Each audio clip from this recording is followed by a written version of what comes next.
Hi there guys, and welcome back to Kyle Reviews. Today I want to take a look at something opposite to what everyone else is. As you may notice, everyone's taking a look at the newest Samsungs or whatever that's just been released, or the high-end phones, cost more money. I'm going to take a look at the budget end today. So if you're like me, you're into tech, but you haven't got the money for it. Maybe you just want to save money anyway, you don't care about the latest and greatest. This might be a good option for you. This or something similar. So these days, mid-ranges and budget phones themselves are very good. And what did they win at? Saving your pennies. And this is one of them. It's a very good phone. You can go one of two ways. You can get the latest mid-range and budget phones, the newest ones out, or you can save even more and get an older one that still runs really sweet today. And that's where this comes in, the Pixel 6a. So the Pixel 6a is, in my opinion, a very good phone for the money. Just to go through what you get with the phone, we'll go through the specs now. So this was released July 2022, and even now here in 2024, it's still supported. It's on the current latest Android 14, it should get 15, so you'll be fine with that. It came with a flat OLED screen at 6.1 inches at 429 ppi. What does that mean? Well, it's one-handable, it's a sharp display, it does get bright enough, it's a good experience.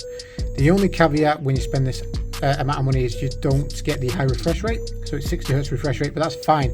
Everyday use has been absolutely perfect for me. Storage and RAM, you should get 128 gigabytes of storage, 6 gigabytes of RAM. What does that translate to? It's good for every day. So it's not like the high end where you get 8 or 12 gigabytes of RAM or higher, as the gaming phones get. And 128 gigabyte of storage is enough for the general user.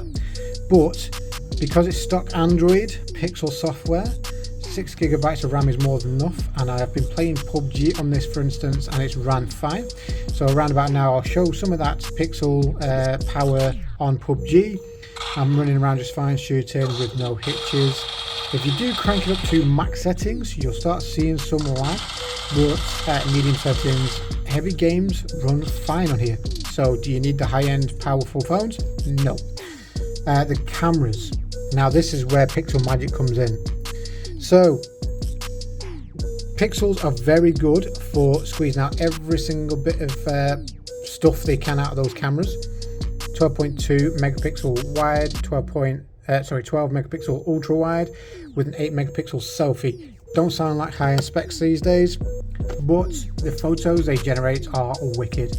Google processing is top notch, and then you've got Fix It in Post on top of that now with the Magic Editor and other Google AI bits with the Tensor chiplets in there. You get a 4,410 mAh battery, and when you pair it up with the sort of specs it has and the power output, that is easy 1.5-2 day battery life even now. This battery in this phone is a lot better than the 5,000 mAh battery that's in my S22 Ultra I'm using to record this video. And you get stereo speakers and all-round nice looking device. Now, if you're like me though, you'll notice this is a plastic backed phone. It is budget after all, which means fingerprints and scratches are prominent on here. I've not wiped it for this reason, to show you what it can be like. So give it a wipe, put a case on it, and then you're good to go. Okay, here's a plastic backed. There's a pro and a con to that. So the pro is, if you drop this phone, it will be least likely to smash when compared to any glass backed phone.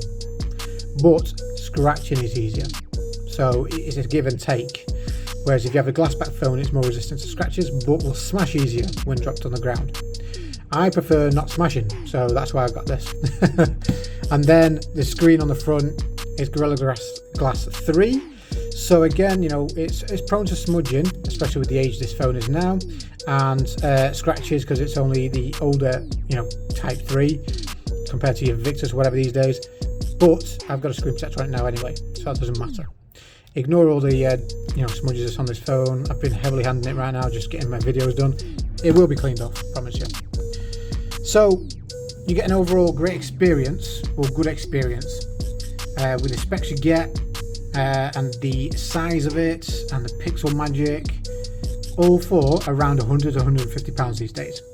Okay, this is why I've gone for this as your budget option, because it's still supported, it's still relevant, you still get all the pixel magic, and it's at a very cheap price. You try and find another phone now for £100 to £150. I'm willing to bet it won't be as good as experience as this phone. This is the point I'm trying to hammer home. Apologies. So, yeah, I would say this is, in 2024, still very worth it, especially if you try and save every penny you can. And if you look at the current mid-range to low-end phones that have just come out now this year, or the end of last year, 2023, I would say some of them still don't have as good as an experience as you would on this 2022 phone.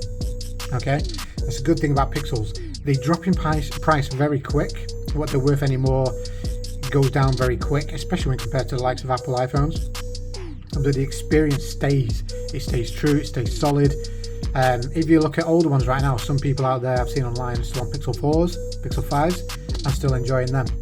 So this Pixel 6a, with its new designed sort of body, the camera bar, googly goodness, magic editor and all that, you will love it, just as I have. I have made this my secondary phone, so it's going to be my social media and YouTube management only. It's going a bit blurry there. Whereas my S22 Ultra is my everyday phone with all my games and apps and stuff on there. But for testing purposes, things like that, I do need a stock Android phone. This is my choice. And just in case I need a backup phone that has a longer battery life, my Samsung conks out or something, I will just put my SIM in here and use it. So that's it really. It's been a quick one. I've given you a little show of what my choice would be. 2024 is still relevant. Look them up in your area, get one in good condition and enjoy. Let me know what you think in the comments. If you enjoyed this video, please like, subscribe, share, all that good stuff. I really would love subscriptions. I'm just going to tell you now that of my views, everyone watching my videos, only about 2.4% at the time of this video are subscribers. So please, if you enjoy my content, consider subscribing. It will help a lot. See you again in the next one and enjoy.